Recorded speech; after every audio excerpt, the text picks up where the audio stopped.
Continuamos con la serie de Hechos de los Apóstoles. Nos faltan pocos capítulos, pero todavía hay algo aquí que no nos permite terminar Hechos de los Apóstoles. Bien, para todos mis hermanos, hermanas que no están familiarizados con la carta de Hechos, Hechos de los Apóstoles fue escrita por el hermano Lucas, el médico amado, el siervo convertido en uno de los viajes misioneros del apóstol Pablo, y se involucró en la obra del Señor. Muy probable que digas, ¿pero qué no Lucas era apóstol de Jesucristo? La respuesta es no. ¿Pero qué no hay un evangelio según San Lucas? Es correcto, pero él no fue apóstol de Cristo. Él fue convertido posterior, incluso a la ascensión de nuestro Señor Jesucristo. Lucas, entonces, el médico, fue un hombre instruido, preparado, que narra los hechos del Espíritu Santo a través de los apóstoles en la iglesia del primer siglo. Hechos de los Apóstoles, por lo tanto, es un libro que tiene que verse, o una carta, con un histórico narrativo como meta. Es decir, tiene el propósito de arrojar historia y narrarnos los sucesos y los hechos que sucedieron al principio, cuando el Espíritu Santo llegó a la iglesia, sellándola, marcando el inicio de la era de la iglesia que conocemos hoy, la cual llegará a su fin cuando la iglesia sea removida de esta tierra. Amén. Ese periodo lo conocemos como la era eclesiástica, la era de la iglesia, la era de la gracia. Así es como se conoce, desde Hechos capítulo 2 hasta el momento del arrebatamiento de la iglesia que establecen las Escrituras. Así que en ese periodo, amados hermanos, nos encontramos hoy. Y ahí es donde nosotros encontramos la carta a los Hechos. Vuelvo a repetir, es histórica narrativa, no es normativa. ¿Qué significa eso? Que Hechos de los Apóstoles tiene el propósito no de traer doctrina y enseñanza como tal, sino de narrar sucesos históricos. Ahora bien, si tú encuentras que en las cartas paulinas o en las cartas universales como las de Pedro y Juan se dicen mandamientos como los que encuentras en Hechos, significa que el Espíritu Santo está enfatizando algo y se debe de obedecer. Pero por el otro lado no debemos dogmatizar absolutamente todo lo que diga Hechos de los Apóstoles. Y el ejemplo que siempre utilizo es muy claro para ayudarnos a comprender esta idea. Es decir, si Hechos de los Apóstoles fuera normativo, es decir, una instrucción absoluta de mandamiento a la iglesia, entonces nos encontraríamos con que la promesa que le fue dada al carcelero en Filipos de cree tú y será salva toda tu casa sería para todos nosotros, ¿verdad? Y la hemos tomado incluso en ocasiones y lo hemos creído así. Pero por el otro lado, cuando le mentimos al Espíritu Santo, ¿alguien aquí le ha mentido al Espíritu Santo? Yo sí. Ok, si le has mentido al Espíritu Santo, caerías muerto como Ananías y Zafira. Entonces no podemos dogmatizar absolutamente todo lo que diga Hechos de los Apóstoles. Son sucesos que narran la historia de los primeros creyentes, pero no son en todo mandamientos para la iglesia. Claro, nos deja ver, por supuesto, cómo Dios estuvo obrando milagros, señales, etcétera, con el propósito de establecer y respaldar la predicación del Evangelio. Por supuesto, los ministerios de apóstol y profetas que existieron en el primer siglo, pues nos dan evidencia a través de las señales y tantos milagros que se estaban obrando, que era evidente el establecimiento del nuevo pacto. Esto quiero decirlo así. La palabra de Dios nos muestra entonces que Dios selló su pacto con la llegada del Espíritu Santo. El antiguo pacto fue sellado con las tablas de la ley dada en el Sinaí a Moisés.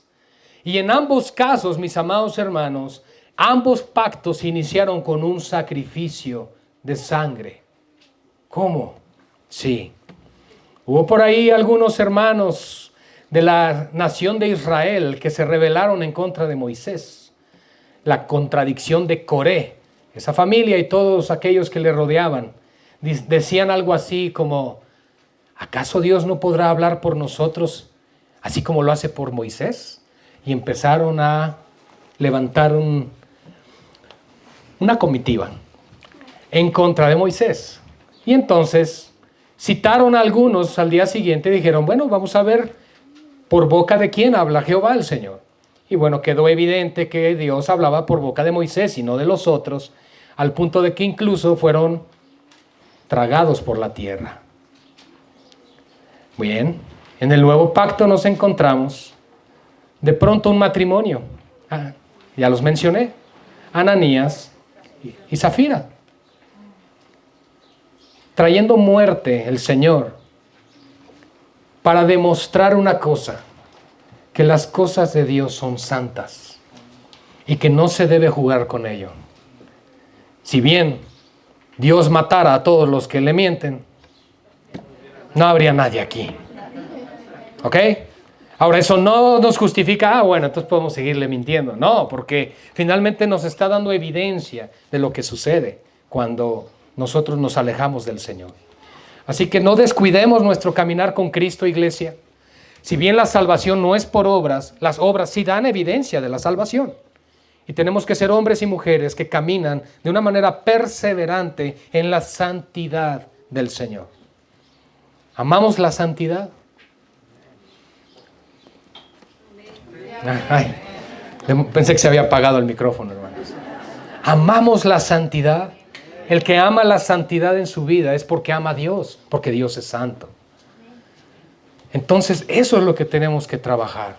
Ayer yo hablaba con algunos hermanos acerca de la instrucción precisamente de lo que acabamos de citar con los niños, con los jóvenes, con los pequeños. Y la iglesia el día de hoy se encuentra en tal lucha y batalla que tiene que estar peleando contra el mundo para arrebatarle a sus hijos. Pero ese problema no es en sí por el tema del mundo. El problema es más bien la mundanalidad en los padres. Tanto amor que hay en los padres por el mundo, que los hijos ven a los padres perseguir las cosas del mundo antes que las cosas de Dios. Y por eso es que los hijos crecen así, no amando las cosas de Dios, porque no ven padres apasionados que aman la obra de Cristo. Así que lo que vemos en los niños es un reflejo de lo que hacen los padres. No te enojes. Es tu responsabilidad de criar e instruir en el Señor. Y Dios nos va a ayudar, hermanos. Pero tenemos que ser como aquellos que en el mundo están confrontados con sus adicciones cuando se les dice lo siguiente: ustedes tienen que reconocer primero que tienen un problema. Porque si no reconoces que hay un problema, no vas a reconocer que necesitas ayuda. De la misma manera sucede aquí, con la instrucción y la crianza de los hijos, o lo puedes trasladar a la obediencia ahora de los hijos hacia los padres, o la relación entre un matrimonio, etcétera, etcétera. Si no se honra y obedece la palabra del Señor, si no nos sujetamos a la palabra del Señor, no vas a ver los resultados que la palabra de Dios promete. Puedes orar todo lo que quieras, puedes ayunar todo lo que quieras, pero si tú no cambias y obedeces la palabra, no va a pasar nada. ¿Por qué, hermanos? Porque Dios obra a través de su palabra. Y cuando su palabra es puesta por obra, Él recibe gloria. Y entonces Él respalda lo que estamos pidiendo. Antes no. Dios nunca te va a responder una oración cuando tú estás en desobediencia a su palabra. Si tú quieres que Dios responda a tus oraciones, obedece. Si tú quieres que Dios te escuche en el clamor de tus hijos, entonces sé tú un hijo de Dios. Amén. Gloria al Señor.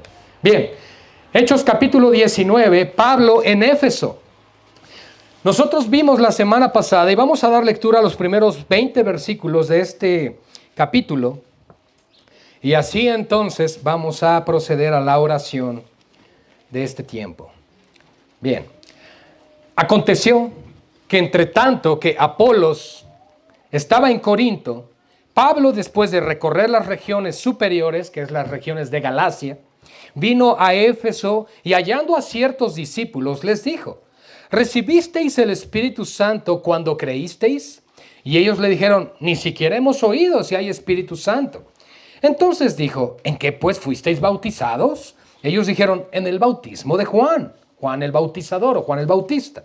Dijo Pablo, Juan con bautismo de arrepentimiento, Juan bautizó con bautismo de arrepentimiento, diciendo al pueblo que creyesen en aquel que vendría después de él, esto es, en Jesús, el Cristo.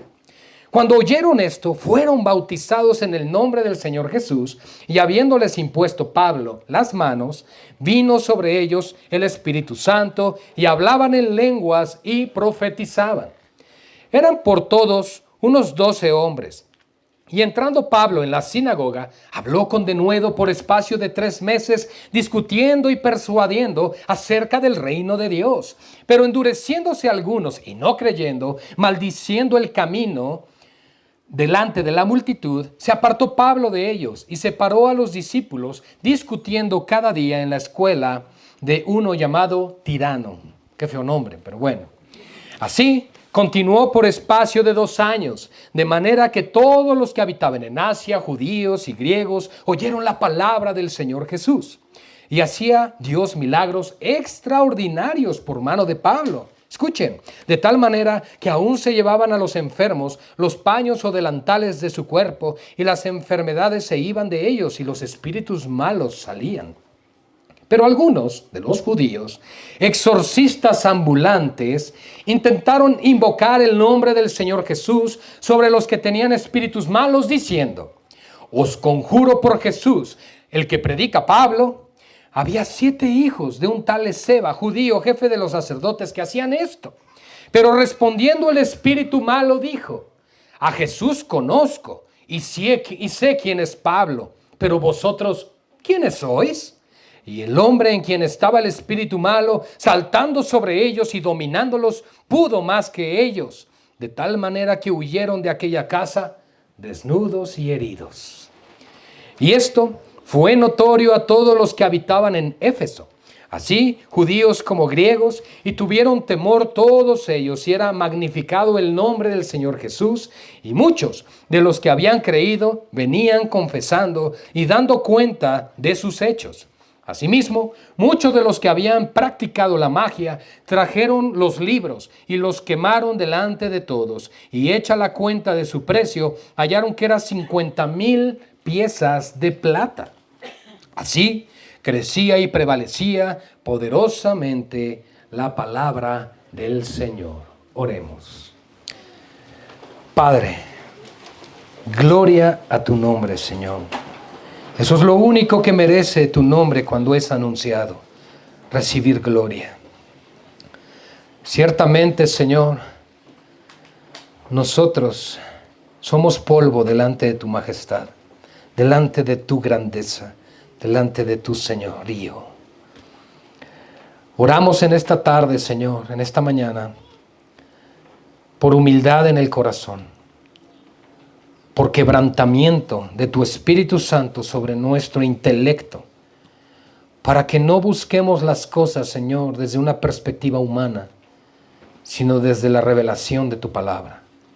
Habla a nuestro corazón hoy, Señor, que podamos discernir en estas líneas tu voluntad. Hemos aprendido, es cierto, Señor, que Hechos de los Apóstoles no es una carta normativa, pero sí es una carta histórico-narrativa que nos muestra tu poder y tu obrar. Y esto trae a nosotros entendimiento, pero confianza también en saber que el Dios que estuvo con estos siervos está con nosotros. Y damos gracias, Señor, por tu bendita palabra en esta mañana, rogando nos des eso, entendimiento a cada uno de nosotros para poner por obra lo que ella dice. Dame sabiduría, por favor, Señor, porque me reconozco inútil para esta obra, por lo cual ruego que de tu gracia me equipes, me capacites para poder instruir a tu pueblo, a tu amada esposa, a tu preciosa iglesia. A ti la gloria, Padre, en el nombre de Jesús. Amén y amén.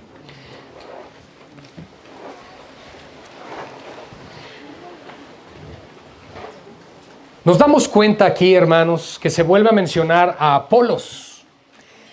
Apolos que la semana pasada Aprendíamos acerca de su vida, todo lo que sucedió, esta comunión que tuvo con Priscila y Aquila, cómo fue instruido en el camino del Señor y precisamente cómo es que él parte hacia Corinto. Bueno, entonces el capítulo 19 ahora da un giro. El apóstol Pablo viene de regreso. Él se encontraba en las regiones de norte, en las regiones de arriba, dice aquí, superiores, que es las regiones de Galacia. Para ver un poco más de esto, busquen su mapa bíblico. Bien, hermanos, ahí ustedes podrán encontrar que el apóstol Pablo está tomando de vuelta. Éfeso fue de las primeras iglesias que él estableció en su primer viaje misionero. Él se encuentra aquí ya en el contexto del tercer viaje misionero del apóstol Pablo, en la carta de los Hechos. Y por lo tanto, él regresa para confirmar a los creyentes. En el versículo 1 nos dice que Pablo se encontraba que Apolos se encontraba en Corinto. En la semana pasada leíamos de 1 de Corintios capítulo 3, versos 1 al 3, acerca de Apolos. El apóstol Pablo dijo, yo sembré, Apolos regó y el crecimiento lo da Dios. Es decir, Pablo fue a sembrar la semilla, la palabra del Señor. La iglesia de Corinto surge por la predicación del apóstol Pablo, pero él después deja esa iglesia para regresar a Éfeso. Pero entonces la historia nos dice aquí que Apolos llega a Corinto y ahí es cuando se cumple lo que el apóstol Pablo siembra y Apolos riega, es decir, él llega a continuar con la obra. Claro que ahora con el entendimiento pleno y completo del evangelio, ya que Priscila y Aquila, como lo aprendíamos la semana pasada, lo toman aparte para enseñarle más exactamente el camino del Señor. Así que qué bendición y gloria a Dios por esto, porque nos damos cuenta que el fruto de la predicación del evangelio está ahí. Sí hubo un fruto y sí hubo crecimiento y madurez en la iglesia del primer siglo. En conclusión, la semana pasada, nosotros llegamos al entendimiento de que absolutamente todo lo que hacemos para el Señor tendrá fruto y tendrá consecuencia, buena o mala. En este caso es algo bueno. Apolos fue y continuó con la obra en Corinto, pero Pablo regresa. Y nos dice aquí que entre tanto que Apolos estaba en Corinto, Pablo, después de recorrer las regiones superiores, vino a Éfeso y halló a ciertos discípulos. Este primer encuentro que tiene Pablo es con un grupo de 12 personas, nos lo dice aquí el versículo 7, que estaban caminando con el Señor, que conocían a Cristo, creían en el Evangelio, pero no entendían aún las implicaciones del Evangelio. Si nos damos cuenta a la luz de lo que aprendimos la semana pasada, es muy probable que Apolos haya instruido a estas personas. Pero como Apolos les instruye, recordemos que Apolos solo conocía hasta el bautismo de Juan el Bautista. Él no conocía más allá de los beneficios de la cruz. ¿Cuáles son los beneficios que tenemos hoy bajo el entendimiento bíblico de la cruz de Cristo? En primer lugar, la justificación de nuestros pecados, hermanos. El entendimiento del evangelio se centra en eso, en saber que hubo quien murió por nosotros, quien recibió el castigo de nuestro pecado y por lo tanto tenemos la esperanza de la vida eterna. Ellos comprendían un poco ello, pero no los beneficios de la cruz. Es por eso que Pablo entonces les pregunta en el versículo 2 lo siguiente: ¿recibisteis el Espíritu Santo cuando creísteis? Saben, esta palabra es un hebraísmo y esa palabra no debe de traducirse así, aunque Reina Valera venga así. La pregunta no es en si recibisteis el Espíritu Santo cuando creísteis. La pregunta correcta sería, ¿recibisteis el Espíritu Santo desde que creísteis? Desde aquel día que ustedes creyeron en el Señor, ¿el Espíritu de Dios les ha llenado? ¿Ha llegado sobre sus vidas? Esto a nosotros nos puede llevar a una comprensión del por qué en ocasiones no vemos en las personas la respuesta al evangelio que estamos esperando. Porque en muchos casos las personas pueden estar ya creyendo en Cristo, pero aún no siendo templo y morada del Espíritu de Dios. Cuando nosotros entendemos la perspectiva de la salvación, nosotros a veces y concluimos que en el momento que eres alguien que cree, en ese instante el Espíritu Santo ya llegó a tu vida y te salvó. En la mayoría de los casos es así, pero no siempre sucede de esa manera. Hay personas que se les concede el creer, pero el proceso para la llenura del Espíritu de Dios puede tardar. ¿Por qué Dios lo hace de esta manera? No lo sé. Él es soberano y Él decide cómo hacerlo. Yo estoy seguro, mis amados hermanos, que muchos de ustedes han pasado por la famosa pregunta, cuestionamiento o duda. ¡Wow! Tengo tantos años congregándome, pero después de tantos años el Señor habló a mi vida y a partir de ese momento hubo un cambio, hubo una transformación. Cuando la palabra llegó a mi vida realmente, el Señor abrió mis ojos espirituales, hubo entendimiento y entonces hubo la llenura, hubo pasión por el Señor. A muchos nos ha pasado así. Es entonces, mis amados hermanos, que es muy probable que no desde el principio estábamos llenos del Espíritu Santo, pero ya con una creencia en quién es el Señor. Así está sucediendo con este grupo de personas de 12 cuando el apóstol Pablo regresa a Éfeso. Ahora, nos debemos de dar cuenta en algo. Pablo jamás puso en duda su fe. Jamás dudó de que fueran creyentes. Él más bien quiso instruirles de manera completa. Lo que hicieron Priscila y Aquila con Apolos, ahora Pablo lo estaba haciendo con estas 12 personas. Les estaba ampliando el conocimiento bíblico. Y mis amados, así sucede. Cuando la palabra de Dios es expuesta y se abre la palabra delante de nosotros, nos damos cuenta entonces que no lo sabíamos, lo que ahora ya sabemos. Y eso abre el entendimiento, puede despertar fe, puede despertar aún mayor confianza en el Señor, en su obra, o incluso puede traer confirmación de algo que ya veníamos creyendo, pero que aún no bajaba al corazón del todo, y así sucesivamente. ¿Qué quiero decir con esto, mis amados hermanos? Que la obra del Señor no es a la misma velocidad en todos. Y yo creo que eso nos queda claro. Porque Dios tiene un llamado específico a cada uno, nos equipa, nos da dones, talentos de acuerdo a su voluntad dentro del cuerpo de Cristo. Todos vamos hacia la madurez, todos debemos proseguir a la meta, pero no todos vamos a la misma velocidad. Entonces, el clamor al Señor en nuestra oración sí podría ser como lo siguiente: Señor, apresura tu obra en mí. Señor, yo quiero servirte. Tú sabes que te anhelo, tú sabes que te amo, que yo quiero involucrarme en tu obra, en tus propósitos. Y el Señor puede acelerar su obra en tu corazón y en tu mente. Pero ¿qué debe de haber? Disposición y obediencia. Esa mezcla es perfecta para tu vida y tu crecimiento cristiano. Disposición y obediencia. ¿Lo podemos repetir? Disposición y obediencia. Eso es lo que Dios espera de su pueblo. ¿Para qué, hermanos? Para que Él sea glorificado. Entonces les preguntó lo siguiente: ¿recibieron el Espíritu Santo desde que creísteis? Ya estoy dando la traducción correcta. Y ellos le dijeron: ni siquiera hemos oído si hay Espíritu Santo. Ahora bien, mis amados hermanos, pareciera que tuviéramos que hacer toda una traducción de aquí, porque la traducción que tenemos en Reina Valera tampoco está siendo correcta aquí. Lo que estos hombres dicen en el griego original no es que no sabían que había Espíritu Santo, porque desde el Antiguo Testamento, bajo el Antiguo Pacto, ellos conocían el Espíritu de Jehová o el Espíritu del Señor. Esto pareciera entonces que este grupo de judíos estaba negando lo que el Antiguo Testamento enseñaba, pero no es en sí lo que dice el texto. El texto literal dice: no sabíamos que el Espíritu Santo se podía dar. Eso es lo que el texto original dice. No me vean así, hermanos. Y no sé griego, hay que investigarlo nada más. ¿Recibisteis entonces al Espíritu Santo? Y ellos le dijeron: ni siquiera hemos oído si hay Espíritu Santo. Entonces dijo: ¿en qué pues fuisteis bautizados?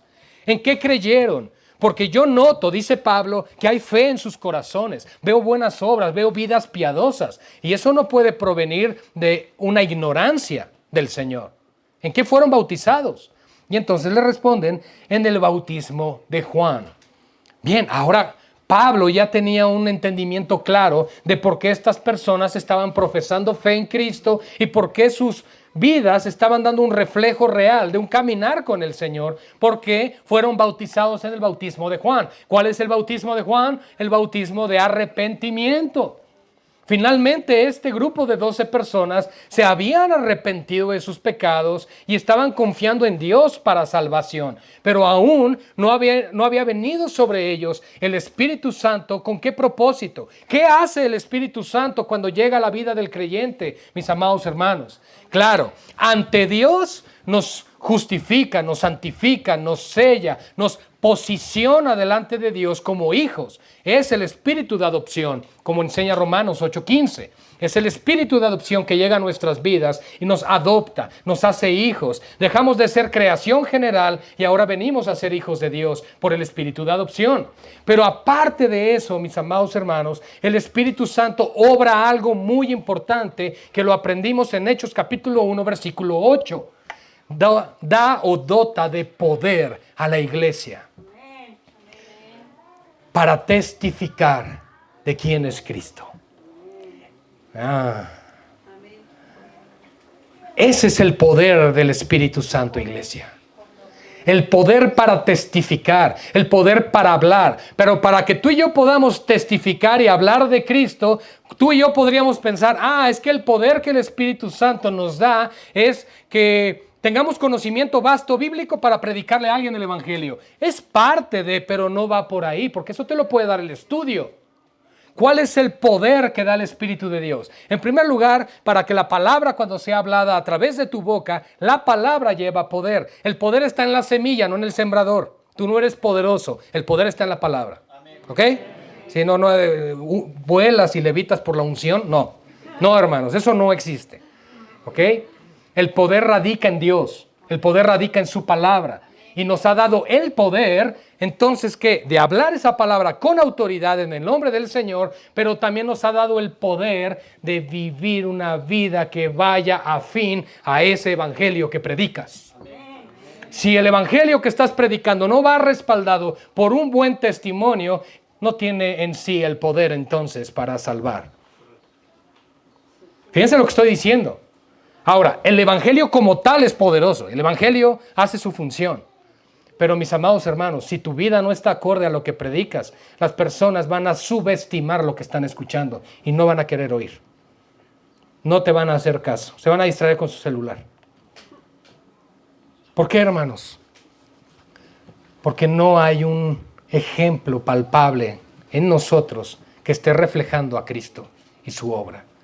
Si tú vas a decir a una persona, ven, quiero que conozcas al Señor, esa persona va a decir, ok, quiero que me presentes a aquel que te cambió porque ya no eres como antes. Pero si sigue siendo igual, te va a decir, ¿ahora a qué religión me quieres invitar? Hay diferencia, hermanos, entre caminar con Cristo y profesar una religión cristiana. Son dos cosas diferentes. Entonces, Pablo discierne, estas personas se han arrepentido, han escuchado del Señor. Porque ¿qué otra cosa dijo Juan el Bautista? Yo los bautizo en arrepentimiento, pero el que viene tras de mí, del cual no soy digno de desatar su calzado, él los bautizará en Espíritu Santo y fuego. Eso es evidente que estas 12 personas habían escuchado eso, pero no sabían cómo llegaría a esa situación.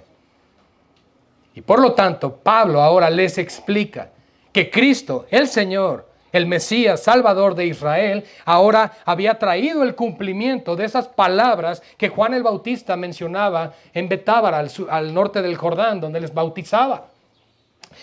Él les explica que Jesucristo es el Salvador, que Él murió, resucitó entre los muertos, ascendió a la diestra del Padre y estaba dando la oportunidad y el privilegio del perdón de los pecados y la vida eterna. Le explica el Evangelio a estas personas. Así que Él les dice así, Juan bautizó con bautismo de arrepentimiento, verso 4, diciendo al pueblo que creyesen en el que vendría después de Él. Pero cuando él hablaba de que creyeran en el que vendría después de Juan el Bautista, nos está hablando de aquel que bautiza en el Espíritu Santo. Por eso es que la expresión no sabemos que hay Espíritu Santo no es la correcta en la traducción, porque ellos sabían claramente lo que Juan el Bautista había dicho. Es más bien la traducción correcta que les di hace unos minutos, donde no sabíamos que el Espíritu Santo se podía dar. Y es entonces donde Pablo toma acción, predica el Evangelio, diciéndoles lo siguiente. En el versículo 4, les dijo que al pueblo que creyese acerca de Juan el Bautista, en aquel que vendría después de él, esto es en Jesús el Cristo. Cuando oyeron esto, fueron bautizados en el nombre del Señor Jesús. Ahora no lo dice el texto, pero bajaron a las aguas. Fueron bautizados en agua. Ahora, la palabra bautismos es una palabra que implica inmersión y no aspersión. Perdón, una mosca. Eso entonces, mis amados hermanos, significa que la palabra del Señor les trajo entendimiento acerca de que debían sumergirse, que debían introducirse en las aguas y no solamente ser bautizados en aspersión. Cuando fueron bautizados en el nombre del Señor Jesús, ellos creyeron. Pero mi pregunta es la siguiente: ¿por qué dice el texto que solamente fueron bautizados en el nombre del Señor Jesús? ¿Sabían que de este versículo y de otro que menciona Pedro en el libro de los Hechos sale la doctrina de los solo Jesús o los unicitarios? Entonces, mis amados hermanos, las personas que dicen que solo se debe bautizar en el nombre de Jesús y no en el nombre del Padre, del Hijo y del Espíritu Santo, están tomando Hechos de los Apóstoles como una carta normativa, cosa que es un error de interpretación y de hermenéutica bíblica. ¿Por qué? Porque en los Evangelios el Señor Jesucristo fue muy claro. Incluso Lucas, que escribe Hechos de los Apóstoles, él narra acerca del bautismo en el nombre del Padre, del Hijo y del Espíritu Santo. Porque estos tres son uno y estos tres concuerdan, como enseña Primera de Juan, porque estos tres dan testimonio en el cielo. Tres dan testimonio en la tierra también. ¿Quién me los puede decir? No, en la tierra. El agua.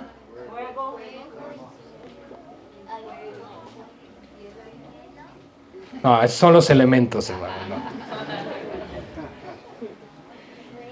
Bueno, se los dejo de tarea. Está en Primera de Juan, lo pueden buscar. La sangre, el agua y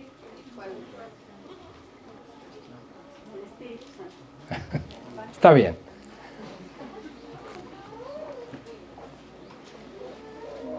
Versículo 6 de Hechos 19.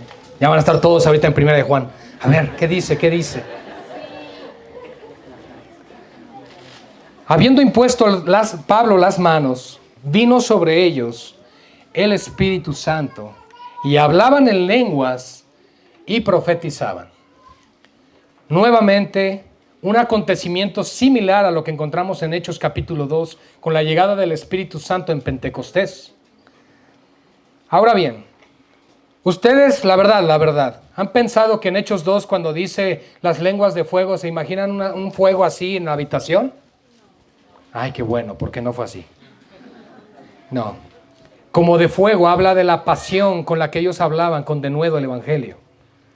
Y esas lenguas llegaron e invistieron a las personas y comenzaron a hablar la palabra de Dios en diferentes idiomas. La palabra glosa o glosol, de donde viene glosario, por ejemplo. Pero la palabra glosolalia significa idiomas, dialectos o lenguas.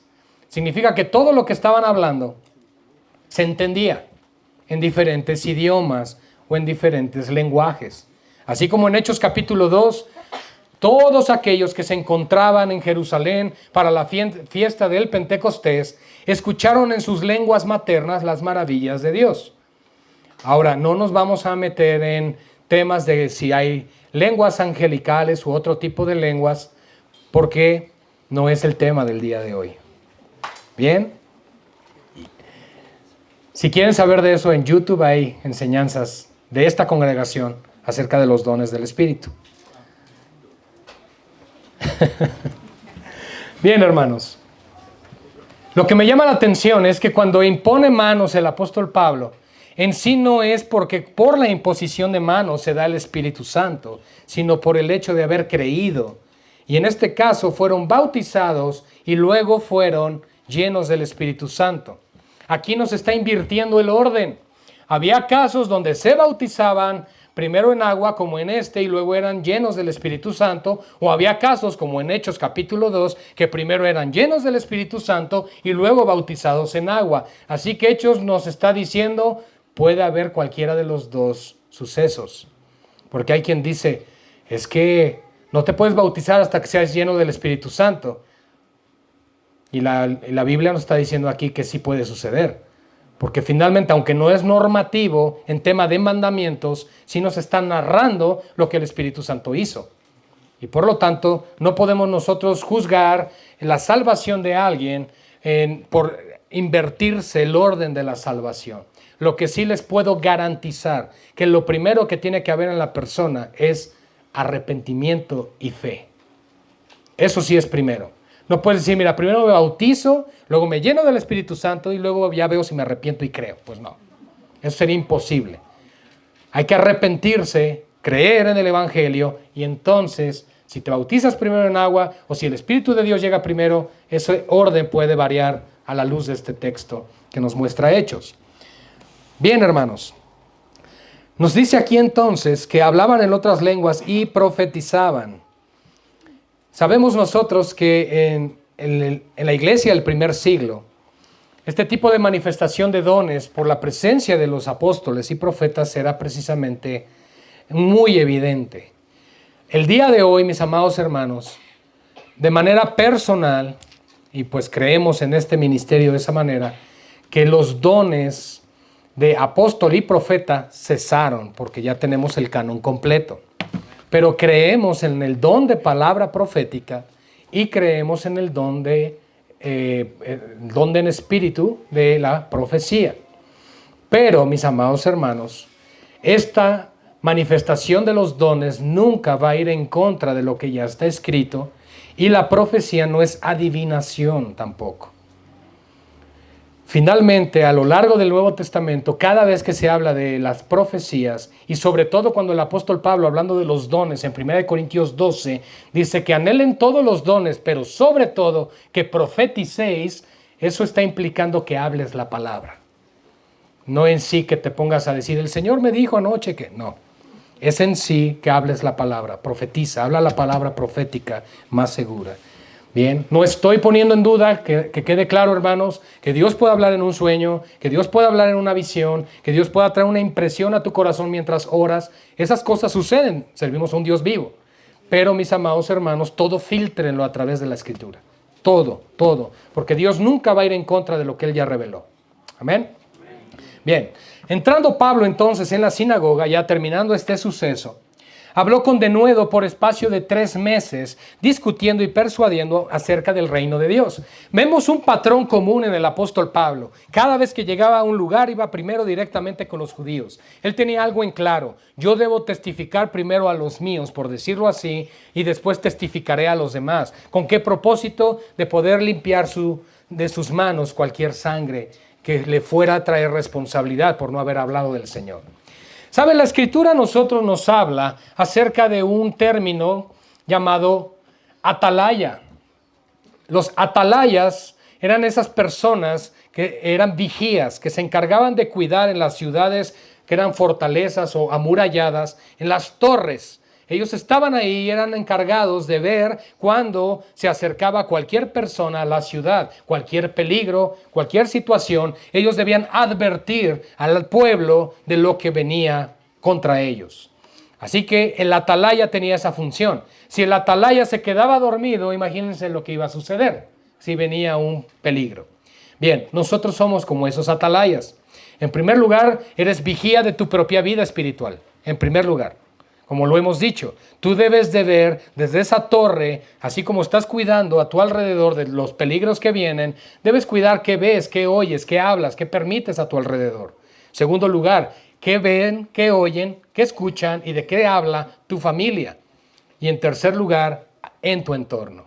Esa es la manera en la que tú debes de estar vigilando y de una manera expectante en cuanto al cuidado que Dios te delega sobre los tuyos.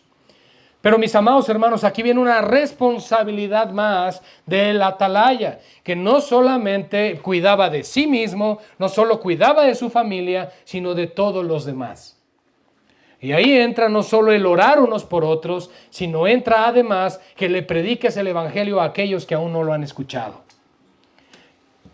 Es fuerte esto, hermanos, pero la sangre de esas personas que mueren, si tú no les testificaste del evangelio, será demandada de tus manos. Dios te dirá lo siguiente: tuviste esa persona trabajando contigo, compartiste tanto tiempo con esta persona en X o Y circunstancia o situación y no le hablaste nunca de mí. Eso el Señor nos lo va a pedir, nos lo va a demandar. Así que nada de que es que me da pena. Es que me da vergüenza. No sé si hablarle o no. Qué pena. ¿Qué tal si luego ya no me invita? Es que guisa muy rico y quiero seguir viniendo. Mis hermanos, la obediencia a Cristo es primero. Y tú qué sabes si quizá esa persona es para el Señor y eras el instrumento para que Dios usara para que esa persona llegara a Cristo. Ahora a nosotros nos queda algo muy claro. La palabra dice que ningún elegido o escogido se quedará sin escuchar el evangelio. Es decir, si tú no le hablas, Dios va a enviar a otro. Pero Dios te va a demandar que no le hablaste cuando tú tuviste la oportunidad. Bien, así que no digas, bueno, de todas maneras se va a salvar. No, hermanos, con Dios no se juega. ¿Ok? Tenemos una responsabilidad. Así que Pablo hacía esto. Predicaba a los judíos. Él estuvo 3 meses. A veces ya le hablé 2 veces a esta persona y no quiere nada, ya me harté. No, él estuvo 3 meses ahí. Y según el texto original y según la historia, nos dice que él estaba desde las 11 de la mañana hasta las 4 de la tarde predicando el evangelio, porque era la hora de descanso para la sinagoga. O sea, Pablo no crean que le daban permiso ahí los rabinos. Ah, sí, pásale, puedes hacer lo que quieras. No, en los tiempos de descanso él iba ahí y predicaba el evangelio de Cristo. Y lo estuvo haciendo por 3 meses. ¿Saben qué hacía Pablo desde las 5 de la mañana hasta las 11 de la mañana? Fabricar tiendas, para que eso le sirviera de sustento para él y con los que él iban. Y a partir de las 11 hasta las 4 de la tarde, predicaba el evangelio a los judíos. Y después de eso, ¿qué creen que hacía? Iba por las casas para confirmar a los creyentes. Eso es servir al Señor. Eso es servir al Señor. Bueno, pero Pablo no tenía esposa. Y empieza, ¿verdad?, uno a poner ahí como que es que no era como ahora. Es que tú entiendes, pastor. Sí, claro, claro. Díselo al Señor, no a mí. Bien. Entrando Pablo en la sinagoga, habló con denuedo por espacio de 3 meses, discutiendo y persuadiendo acerca del reino de Dios, pero endureciéndose algunos. No faltó, ¿verdad? Y no creyendo, maldiciendo el camino delante de la multitud, se apartó Pablo de ellos y separó a los discípulos, discutiendo cada día en la escuela de uno llamado Tirano. Bien. Los judíos se endurecieron, algunos de ellos. Al endurecerse le dijeron, ya no te queremos aquí, vete tú con tus enseñanzas extrañas. Pablo se va, pero el problema está que además estos creyentes judíos comenzaron a maldecir el camino. Ustedes deben recordar, iglesia, que la iglesia fue llamada cristiana o cristianos, los creyentes, hasta Hechos capítulo 16 en Antioquía. Antes se les conocía como los del camino, el camino de la fe, el camino de la salvación. Juan 14:6, yo soy el camino, la verdad y la vida. Cristo, el camino. Ahora aquí lo que nos debe impresionar, mis amados hermanos, y voy a citar a un teólogo americano ya afinado, R.C. Sproul, que dijo así: la pregunta no debe de ser ¿por qué Cristo es el único camino a Dios? La pregunta debería de ser ¿por qué tan siquiera es que existe un camino? ¿Sí lo entendemos? ¿Cómo es posible que haya un camino a Dios? Sabiendo cómo soy, sabiendo cómo somos, sabiendo lo que hacemos con la creación, ¿cómo es posible que haya un camino de salvación? Gloria a Dios por Cristo. Así que estas personas maldecían el camino delante de la multitud. Se apartó Pablo de ellos, separó a los que ya habían creído y comenzó a hablar cada día en la escuela de uno llamado Tirano. Y así continuó por un espacio de unos cómodos 2 años. ¿Cuánto tiempo se invirtió el apóstol Pablo en Éfeso, perdón? Más de 2 años en esta ocasión, persuadiéndoles, hablándoles de quién era el Señor. ¿Cada cuánto? ¿El día domingo? No, todos los días. Todos los días. No te canses, iglesia, de hablar del Señor. No desmayes de hablar de Cristo. Tienes que testificar del Señor. Cristo vuelve pronto por su iglesia. Y los que aman su venida le aguardan, le esperan. El mundo está esperando un héroe, un anticristo, lamentablemente, que les va a venir supuestamente a arreglar todos los problemas. Pero Cristo viene por los que le esperan. Tú tienes que estar viviendo de tal manera que el Señor te encuentre haciendo su voluntad. Bienaventurado serás, hermano. Bienaventurada serás, hermana, si cuando Cristo vuelva te haya haciendo lo que Él pide. Eso enseña la Escritura. Esfuérzate, trabaja en la vida cristiana, en la vida del Señor. Que tu crecimiento en Cristo no quede pausado por las cosas de este mundo. No permitas que haya límites en tu crecimiento y en tu relación con Cristo. Todo aquello que sea un obstáculo, todo aquello que esté apartándote del Señor, toda cuestión de idolatría que esté en tu vida, tienes que quitarlo de tu corazón. ¿Saben? Hay algo que yo sé que muchos de los jóvenes batallan, y es con la pornografía. Eso de que los jóvenes estén a solas con sus dispositivos móviles tanto tiempo, encerrados en su habitación y hasta las altas horas de la noche. No. Y olvídate que digas, le reviso su historial. No, hermanos. Cuando tú vas, ellos ya fueron y vinieron en la cuestión de tecnología muchas veces. No, hermanos, no. ¿Qué hay que hacer en esos casos? Si tienes hijos o hijas que están batallando con ese tipo de pecados, o tú mismo quizá te encuentras en esa situación, tienes que huir de la fornicación, dice Pablo.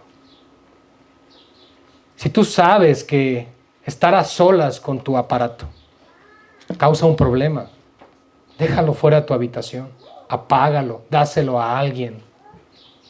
Haz algo por ti. Porque no eres tan fuerte para resistir la tentación.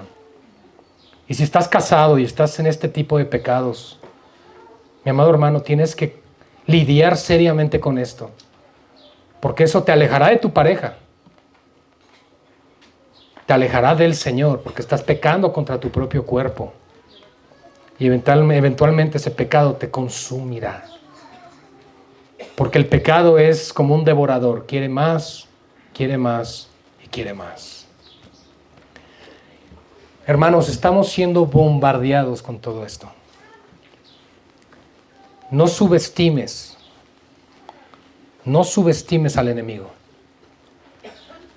Porque el enemigo que siembra en tu corazón ahora no perdono a mi esposa por lo que me dijo, o no perdono a mi esposo por esto, es el mismo que siembra en la vida de tus hijos el apartarse del Señor. ¿Qué tienes que hacer? Ve a Cristo. Ve al Señor. Pide ayuda al Señor. Y estorba a tus hijos. Si les tienes que dejar sin aparatos, hermanos, nacieron sin ellos. No hay problema, no pasa nada. Existe todavía las líneas, ¿no? Aquí en México, Telmex, ¿no? Todavía pueden hacer una llamada normalita. No pasa nada. Si les surge, pueden hacer una llamada así. No pasa nada si están unos días o un tiempo sin aparato. Si están en escuela, en casa, que es ahorita lo que sucede, Tienes que estar pendiente de lo que están haciendo, qué están viendo, qué páginas utilizan. Mis amados hermanos, sean sabios con esto que les digo, porque Satanás no duerme. Satanás no duerme y destruye familias. La dureza del corazón trajo maldición al camino de Cristo. Y se apartó Pablo de ellos y comenzó por 2 años a hablar la palabra del Señor. Y hacía Dios milagros con el propósito de confirmar el evangelio, extraordinarios por mano de Pablo. De tal manera que aún se llevaban a los enfermos los paños o delantales de su cuerpo, y las enfermedades se iban de ellos y los espíritus malos salían. ¿Saben qué estaban utilizando? No crean que estaban desbaratándole la túnica a Pablo. O llegaban y dame de tu bufanda, no, algo así, no, hermanos. No. Él trabajaba y ahí sí había calor. Lo que usaba para secarse. Es en serio. Lo estaban utilizando para llevarlo. Y la fe en Dios, no en el paño, ¿verdad? Obró milagros. Vamos a tomar entonces Hechos normativamente para que cuando caminemos, nuestra sombra caiga sobre los enfermos y sanen. Y nos limpiemos el sudor con un Kleenex y lo lleven y lo pongan a un enfermo. No. Hoy, ¿qué hace la iglesia? Orar, interceder, porque Dios obra en lo espiritual. Dios obra de esa manera. Ahora, si a Dios le complace y le place hacer algo así, puede ser, porque dice aquí, y no lo vamos a negar, pero no es un común denominador. Y nos damos cuenta de ello, de todos estos personajes de televisión que se dicen sanadores, milagreros, que tienen sus programas y hacen sus grandes encuentros. Ahora están ayudando a las personas de sus congregaciones con su cubrebocas, no se vayan a enfermar, y no visitan hospitales ni a los enfermos. ¿Dónde está su gran poder? ¿Se puso en pausa por el COVID? ¿Qué sucedió con estos personajes que decretaban carros y casas y mansiones y declaraban el COVID? ¿Se les interpuso? ¿O qué pasó? Que no hablaban de parte del Señor. Porque Dios sigue obrando, pero a través de su evangelio y a través de su palabra para eternidad del alma. Así que, hermanos, había grandes milagros, grandes señales. Los espíritus malos salían. Pero algunos de los judíos, al escuchar lo que estaba pasando a través del ministerio de Pablo, estos jóvenes exorcistas, ¿saben? El exorcismo bíblicamente se da a entender que es Satanás echando fuera a Satanás, por decirlo así. Porque muchas veces se han preguntado, ¿y cómo es posible que la gente vaya de rodillas delante de la Virgen en la basílica y se les quite el cáncer? Porque muchas enfermedades, como la mujer que estuvo enferma por 18 años, Jesús dijo que Satanás la tenía así. Muchas enfermedades vienen de parte del diablo.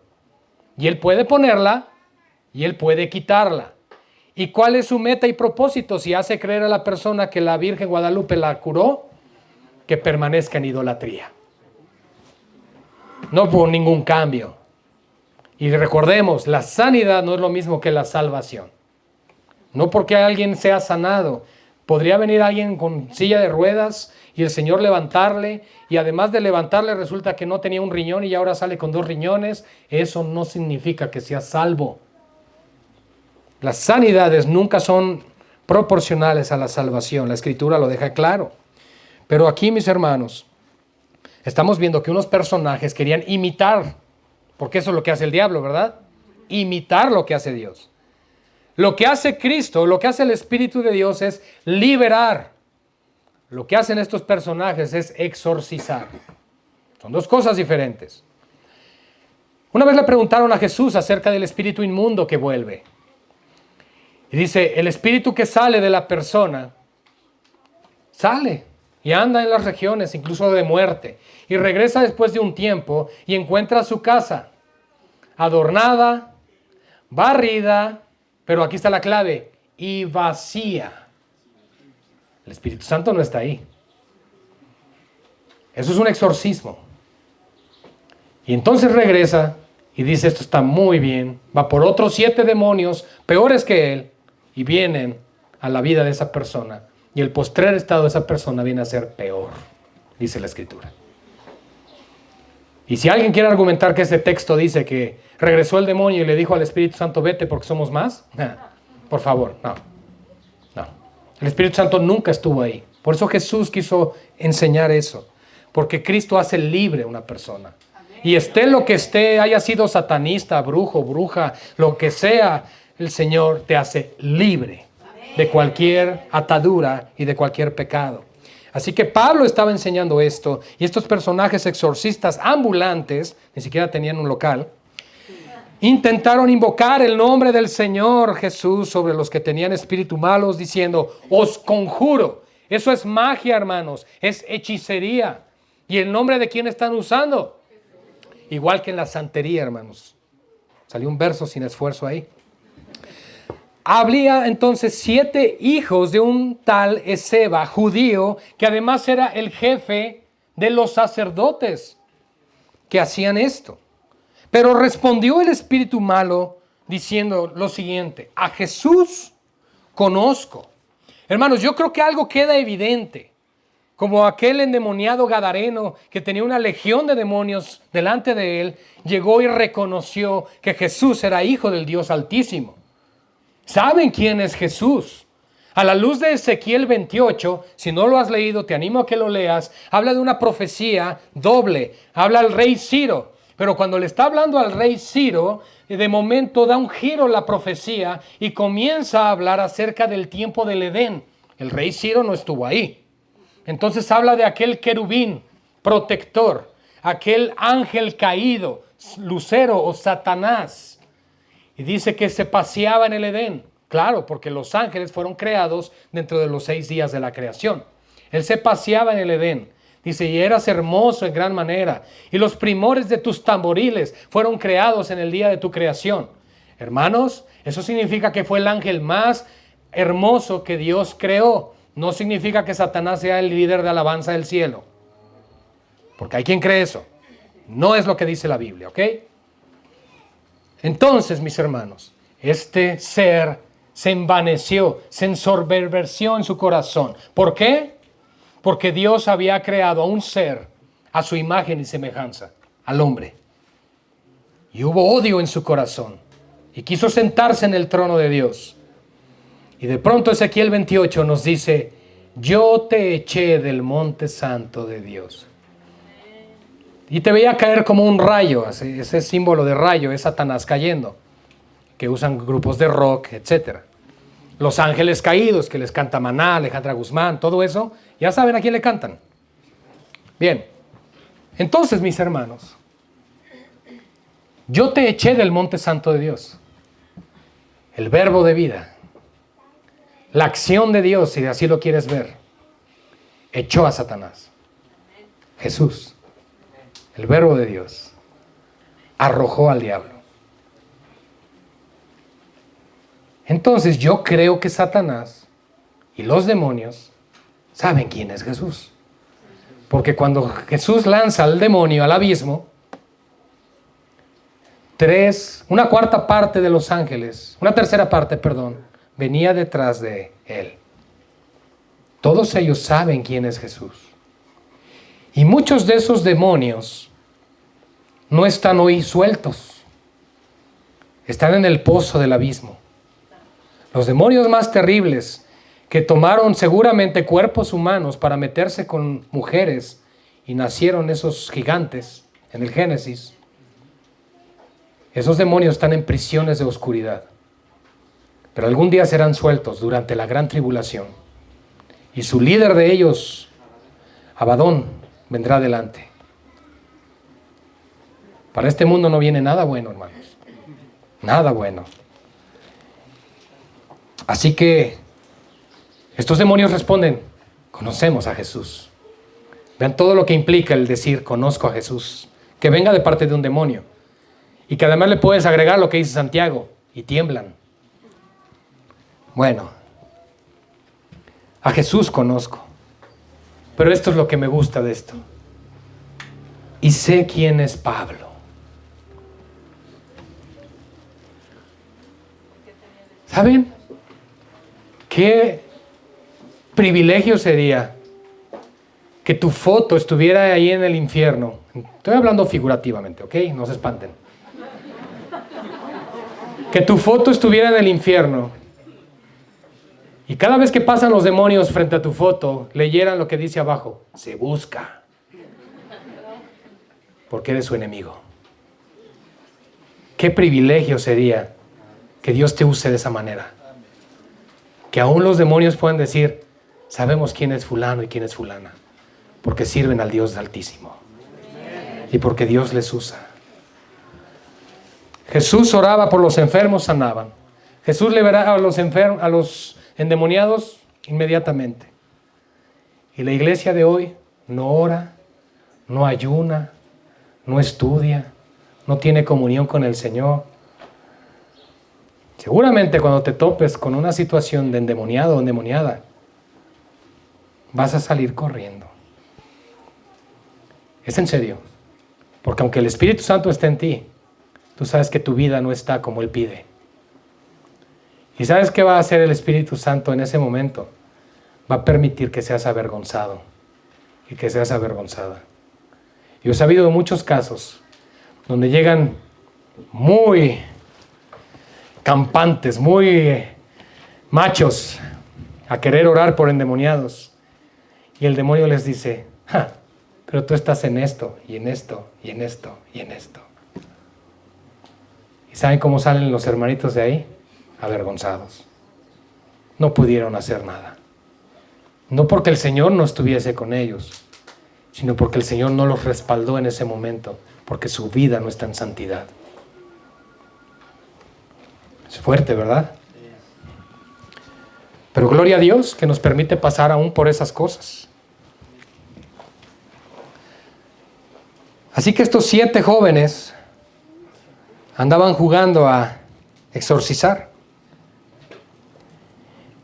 Y el Espíritu les dice al final del versículo 15, una vez que reconoce quién es Jesús y quién es Pablo, y dice: pero ustedes, ¿quiénes son? Me imagino la burla que les hizo. Y el hombre en quien estaba el espíritu malo, saltando sobre ellos y dominándolos. ¿A cuántos? A 7, hermanos. Así que no digan: no, yo voy al gym y mira. No, no sabes lo que es meterte con esto. Pudo más que ellos. ¿Saben lo que hacían hombres como Pedro o Pablo? Nada más volteaban y les decían: en el nombre de Jesús, fuera. No los tenían ni que agarrar. Porque esa es la autoridad que hay en la iglesia. Marcos 16 claramente dice: y estas señales seguirán a los que creen en mi nombre. En mi nombre echarán fuera demonios.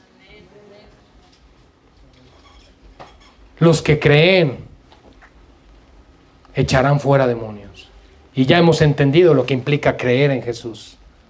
Obedecer su palabra. Y el hombre entonces brinca sobre ellos, salta sobre ellos, los domina, pudo más que ellos, de tal manera que huyeron de aquella casa con ropas nuevas y heridos, hermanos. Desnudos los sacó esta persona. ¡Wow! Y esto fue notorio, dice el versículo 17, a todos los que habitaban en Éfeso, así judíos como griegos, y tuvieron ¿qué? Temor todos ellos, y era magnificado el nombre del Señor. ¿Por qué? Porque en el contexto nos está narrando Lucas que por un lado el apóstol Pablo era utilizado por Dios para obrar grandes señales, grandes milagros, se estaban manifestando de tal manera el poder del Espíritu Santo que era notorio para todos. Entonces estas personas quisieron tomar uso o hacer uso de la popularidad de lo que estaba aconteciendo en ese lugar.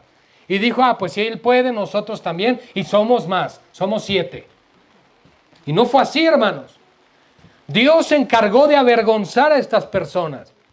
no solo porque fueran exorcistas ambulantes, sino porque aparte eran judíos y eran hijos del que estaba al frente de los sacerdotes en aquel lugar. Dios lo único que hizo fue demostrar que las cosas de Dios son purísimas, son santísimas. Y así como está manifestando su gran poder a través de Pablo, está avergonzando a estos personajes que creían que por ser hijos del que estaba al frente de los sacerdotes, Dios los iba a respaldar de la misma manera. Y esto nos lleva a entender una cosa más. No porque seas hijo del pastor, no porque seas hijo del diácono, no porque seas hijo del hermanito o la hermanita que sirve o no sirve, Dios te va a usar, ¿no? Eso es personal. Encamina a tus hijos y asegúrate que no se desvíen de su camino. Así que esto fue notorio, hermanos. Y el verso 18 nos dice, y muchos de los que habían creído venían confesando y dando cuenta de sus hechos. Asimismo, muchos de los que habían practicado la magia, hermanos, trajeron los libros y los quemaron delante de todos. Se dieron cuenta que sus artes mágicas, que las prácticas de hechicería que ellos estaban realizando no les servía de nada en cuanto a Dios. De nada les sirvió.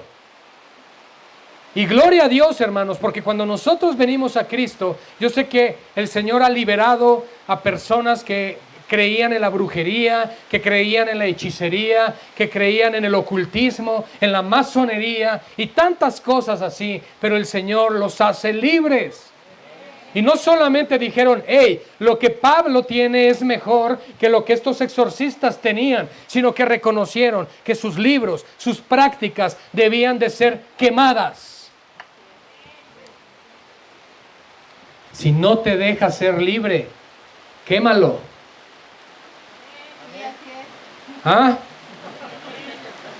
Tanto trabajo que me costó comprarlo.